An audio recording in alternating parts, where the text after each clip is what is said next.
Hello, everyone, and welcome to the latest edition of the Reimagine Mobility podcast series. I'm here with Reuben Sarkar from ACM. Thanks, Reuben, for joining me today here.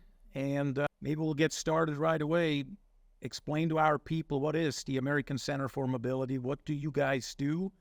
And what do you there?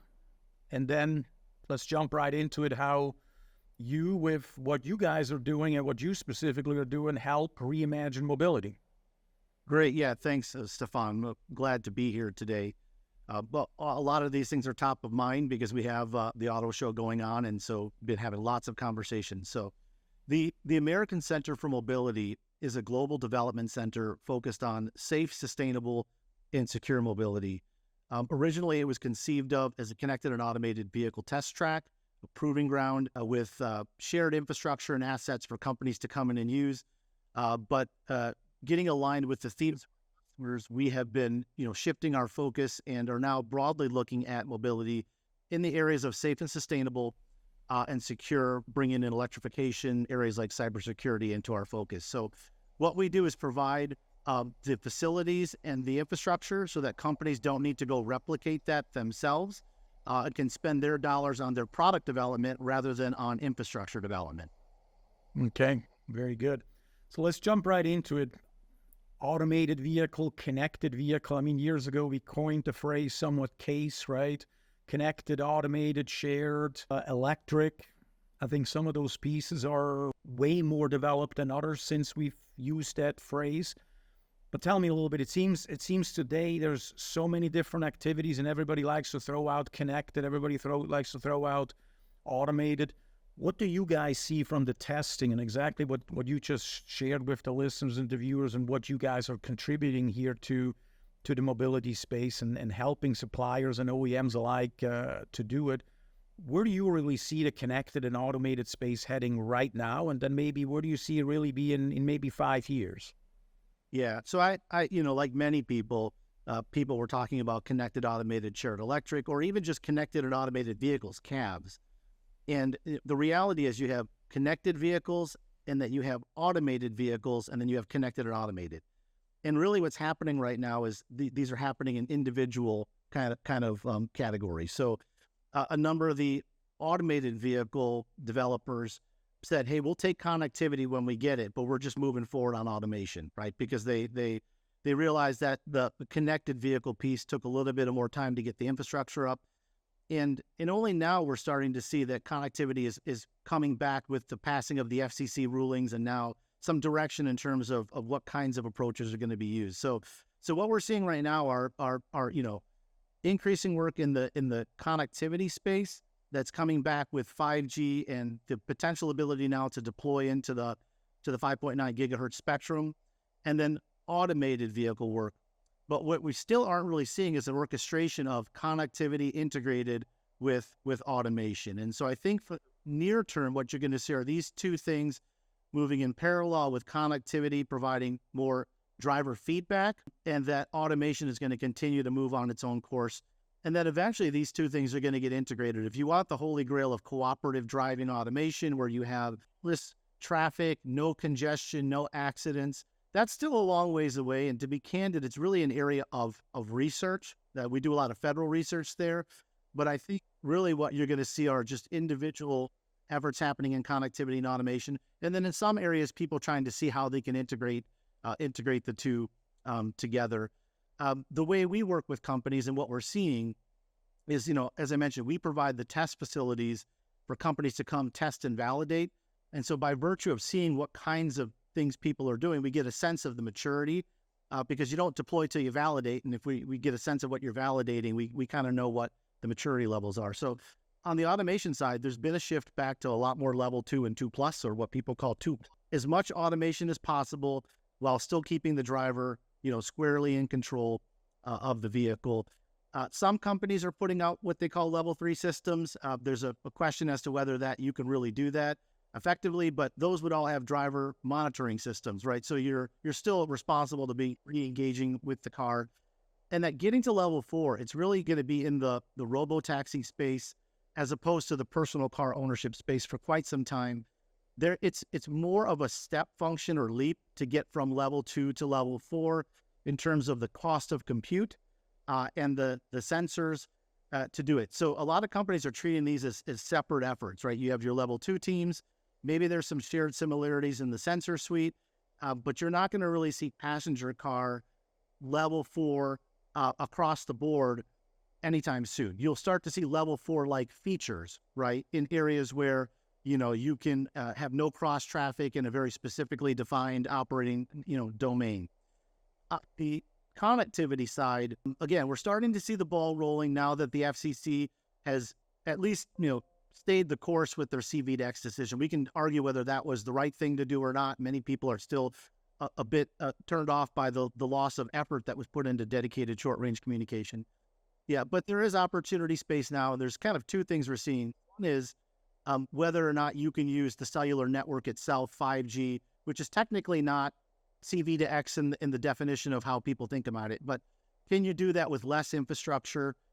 Can you do that with 5G networks and get something going for certain kinds of use cases? I gave a talk yesterday at the auto show on vulnerable road users. And we gave some examples of where people can use 5G multi-access edge compute to demonstrate that you can avoid pedestrian accidents with cars in certain kinds of scenarios. And then now that the FCC is allowing deployment into the spectrum of 5.9 gigahertz spectrum, you're going to start to see a little more demonstrations with traditional X device-to-device connections, roadside units, onboard units, and what can be done for more, low latency requirement scenarios. So we provide the infrastructure to test all of that is what we do. Yeah, very good. I think great overview, and completely agree with many points you've made, specifically the DSRC. I mean, I've been involved with DSRC myself since probably 15 plus years ago, working on some, before it was in a trunk, then we shrunk it down to somewhat of a computer, right, to be able to communicate. At that point, it was vehicle to infrastructure, so vehicle to traffic lights, so signal phase and timing type of thing. So we've come a long way. With all that stuff, I think a perfect segue, we're seeing all these technologies, and you guys are seeing it on the test track, right? So after it's developed to some level that they now need to do some field testing, or at least controlled field testing on a test track like yours is a perfect fit. What do you see, though, are some of these technologies going to be right away differentiators? So help companies be more competitive in the market and differentiate their products on a large scale, on a small scale, maybe only on the high-end vehicle, or is it more of showing for OEMs to the world that, hey, we're technology leaders, and even though maybe not every vehicle has it, but hey, our flagship vehicle can do level 3 ADAS driving, or as you said, level 2 plus, how many pluses we can add, who knows here. What do you see when it comes to competitiveness? Again, is it more technology leadership as a company, or really making these technologies that you've talked about into the vehicle to really differentiate that particular vehicle or a certain line of vehicles? Yeah, it's a good question. I think on one hand, it's price of entry, right? You have to keep working at it, not even necessarily because the market's demanding more automation per se, but it's a talent issue, right? And if you don't keep plugging away at automation and AI and others, the talent goes elsewhere. And in my opinion, you become reliant on somebody else when those become more prevalent. So that's one piece. But the other piece is that, it is important to have increasing, people have a focus on safety, right? And they're in the need to apply the technologies appropriately. Things like automated emergency braking are becoming standard in vehicles. Forward collision warnings are coming standard in vehicles. So if you don't work on it, you're not going to be ready for when things start to become standardized. And I think they are features that people do, certain class of vehicle buyers do appreciate. I know I personally look for cars that have blind spot warning detection and more advanced features. I think where the line gets drawn a little bit is in what's really market driven. So if you talk to consumers, I think that they're looking for assistance in their driving, but many of them are not necessarily yet looking to give up control of the vehicle. And so in some cases, there needs to be a little bit of level setting. Is the market really driving towards the desire to have level 4 and level 3? There are certainly some drivers who probably want that feature, but is the mass market really driving toward? So I think that it can be a differentiator. Well, like I said, it's price of entry on just having your own suite of options available and not losing talent. I do think it differentiates amongst a certain number of drivers, but I seem like the line is shifting back to drivers wanting assistance, but not necessarily giving up control. And so the degree to which you can do that, I think, is a differentiator. And you are seeing it in, these are premium options, right? So in some cases, you got to pay for the package. So I don't know that everybody will, be making the upgrades. Oh, do you see it also maybe, Reuben, is it a problem of consumer or market education as well? I mean, we've seen, years ago, I think it was Honda that did a great job of bringing fuel cell technology, I think, to a conference like CES to kind of push it out. Hey, hydrogen and fuel cell systems, they're fine. It's not what you're reading that this thing's going to cause all sorts of injuries or is super dangerous in any sort of collision or whatever it might be. That I know for many years we've seen companies now pushing, obviously, electrification, and in areas where it's not necessarily adopted as easily. So from your perspective, pushed or pulled from the market, we're educating consumers. Hey, your driving and distance concerns really shouldn't be a concern. Charging, yes, we're getting there. Is the same thing true with, let's say, level 2 and up? You see that? I think education matters. So I think certainly you're correct in that getting to know how the features can enable people, demystifying it really can help. I haven't seen a lot. When I bought my last car, I was ushered through the process in 30 minutes and didn't really get to know the full feature sets. We've often thought about trying to do consumer focus groups and demonstration days at our facility to get and work with the dealerships. I think the focus has been so focused on the technology development from an engineering viewpoint that they haven't spent as much time on the consumer education of the benefits of the features, and that consumers sometimes just see the negative press about how automation and other things are not ready, right? So then they kind of lean back a little bit. But to your point, I think that these are valuable technologies. I think there is a significant enabler if people are educated around how they can enable the driving experience, and that more needs to be done there. It just seems to me that they haven't been doing as much there. So that's, I think, a key enabler. Same thing on the electrification side. It's demystifying things and showing people how these are enablers and are not necessarily going to detract from their experience. They can still get the right driving experience. So, but I haven't seen. I would love to see a lot more focus groups, consumer dealership days, consumers getting out into cars and being able to experience things firsthand and then be educated as to how they work. Yeah. I completely agree with you. When we bought our last car, it was the same thing. They tell you about the standard features that's been there for now 5, maybe 10 years, and everything else, it seems like they're unsure, and maybe some of us more tech geek type people know more about what an ADAS feature in there does than the dealer does. So this education definitely is also from the dealership. So from those who sell to us, right, from the seller side, maybe an issue. Well, let's go a slightly different topic maybe for a moment. How do you at ACM figure out what investments you need to make as it relates to features and functions that I, as an OEM or as a supplier, can ultimately then use your facility to test, right? I mean, we've talked about DSRC, we talked about V2V through cellular V2X means. Those are just two. What about charging? What about inductive charging? What about hydrogen? I mean, these are just some of the things that we now know are, to one degree or another, going to happen sooner rather than later, maybe. But how do you guys see what customers need next? Is it purely the customer comes and tells you and then you make that investment?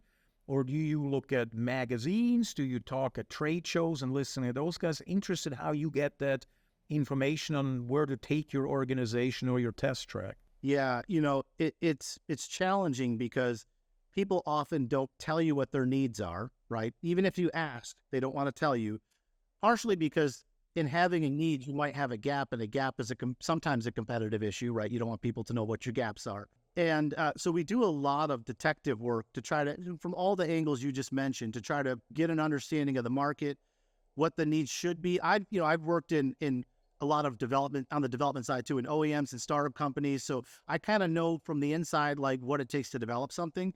But what I normally do is we kind of study the market, study our customer needs. We have an industry advisory board, right, that is comprised of a number of OEMs and tier ones that have helped found and use our facility. And we have quarterly meetings where we garner their interest. We have private calls with them too, where they can say things that they may not say in front of a group. And then, but usually what we end up doing is coming up with a hypothesis. We think you would like to have this, right? And then we try to test that hypothesis to see whether it sticks a lot. And sometimes you have to trial it a few different ways to find out what services are. We've done it wrong. We sometimes have a vision forward view of what we think everybody wants. You develop a service offering, and then you find out that it's not what people need. So it's a little bit of testing the hypothesis, and then we do run it by our industry advisory board. So when we went and did a re-envisioning to go from connected and automated only to safe, sustainable, and secure, we put that strategic plan in front of our advisory board and in front of other stakeholders and said, listen, these are the kinds of things we can do. What would be value added for you for us to have as a service? And then we kind of used that to tune the menu slowly. But we did settle in on safe, sustainable, and secure are the big themes that people need. And then within that, we have to figure out what's the value add that we can bring that they can't do on their own. And it's a work in process. We will start to slowly roll out new services. So we're moving into electric vehicle charging as an example, right? We were able to do that because we have infrastructure that's high power infrastructure that we know is hard to find. And that we also have an ecosystem of companies that we can put all the chargers in one place, and they find it valuable to come to a one-stop shop place. So it's an example of where we are starting to, and I can elaborate on it if you'd like, but we're literally moving into our first phase of EV charging test beds, focusing on very specific areas that we know the whole industry can agree upon that they would like to have one place to go do that work. So it's a combination of art and science. To be honest with you, in terms of how do you figure out what people's needs are and then create that market-driven offering that people are going to come in and utilize the facility for. For us at AVL, it's the interaction with the regulatory bodies across the world, right? Which is a challenge by itself because we're not like automotive or mobility follows the same regulations on a global basis. Makes it great for us because there's a lot of different variation and different developments and different needs, obviously. When it comes to testing, it makes it complicated for an OEM. It makes it good for the supply base, for you, for me, for others. Also, when it comes to emissions, obviously very critical to know what the regulations are, etc. How much is government regulations impacting what you're doing, but outside of the U.S.? So let's look at European regulations, Asian regulations. Is this something that you bring in and consider as well? Or is it really more U.S. regulations because people come to you to test either for the transplants to bring vehicles here and have them work and be allowed in the U.S.? Or is it truly, no, I'm also looking at what is China doing, what is Japan doing, what is Korea doing, et cetera? Yeah.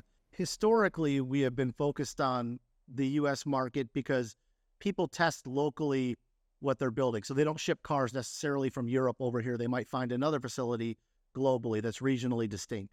But there is an increasing interest, for example, like in UNECE requirements on cybersecurity in Europe, they're going to impact the supply chain here in the US, right? And so that's why we're starting to look at areas like cybersecurity and where can we bring in professional partners and to help aid companies down the tiered, not just OEMs, but tier ones and tier twos, because you're not going to have a different vehicle for that purpose in Europe, right? So you have to have the understanding here. So the global environment is starting to have an impact here. And then we also have companies that want to, how much of the Euro NCAP requirements can you test here in the US on a vehicle that's going to be homologated and sent over elsewhere, or vice versa, vehicles in Europe coming here. So I think it's starting to come up more and more, the degree to which you can run the US-based standards and certifications as well as the European ones. But in some cases, we don't have the full suite to be a certification facility. So we talk about being certification ready, doing as much as you can do at a track, and then you go to that certification facility to do it. But the cyber side definitely, I think, is starting to drive, one regulation in one region is driving it to everybody else. Yeah, I would agree. Cybersecurity is a great example for that. So let's talk about maybe Europe and what you mentioned, either type approval or certification or whatever approval might be, but by a non-government body, but by a regulatory body. It could be a TUV, it could be whatever we might be in different regions of the world. How much of what we're seeing in Europe already happening with NCAP, with cyber, and with some other regulations that require an OEM to have a certain certification or type approval in order to sell vehicles. How much of that do you see starting in the U.S. or happening actually in the U.S.? So I'll admit I'm not fully an expert on this. I'm actually getting myself immersed in it right now because we're trying to get up to speed on this. But that's why I said that we feel that there is some crossover effects of what's happening in Europe driving down to the companies here. And like I said, I don't have the expertise, but where we think we're focused is trying to go to tier ones and tier twos that need to be compliant to OEMs for various requirements, who maybe aren't as well developed as the OEMs. I think if we went to the OEMs, they try to do many things in-house, or they're not necessarily in need. So we're trying to find the companies that maybe lack the expertise, and then how can we bring our partners in our ecosystem to assist them to get up to speed such that they can meet the OEM requirements to be compliant with various type approvals, overseas. Okay, good one. Maybe last question, Reuben, for you. What's going to be the next car you're going to buy and why? That's a really tough one and I was at the auto show and I went there with the dual purpose of looking at vehicles to buy. So, I have spent my career, working on clean transportation and sustainable transportation. And so I'd like my next daily driver to get it back to an EV. I took a temporary departure when I lived in Colorado because I was in the mountains a lot, and I was carless before for a while. I used to drive a Chevy Volt. So I'm really looking at either a long-range plug-in hybrid, preferably with over 30-mile range, or a all-electric. For me, my criteria, all-wheel drive, high ground clearance, and good range for the daily driver. And then I do a lot of off-roading with friends, and I have my recreational vehicles. And so I was looking at some of the Jeeps, and, the heart wants what it wants, but you also have to match that with the technology. They're coming out with some good options there as well. So you might see me with the daily driver and then my excursion vehicle, but both of them, the themes, I'm trying to figure out the right way to bring in technology. And then you mentioned it earlier on, I want to have a car that has the features that I test at my track, right? Like I want to be exposed to all of the automated vehicle features, the safety. I think once you have them, you do become reliant on them, and then you see the benefits. So, that's really what I'm after. I won't give you all the makes and models I looked at, but there was a lot of really cool, exciting cars that were out there. Oh, this is great. Yeah, completely. I echo this, right? I want to drive in a vehicle that has technology in it that I'm working on, or that we are working on, not I personally, but we as an organization working on.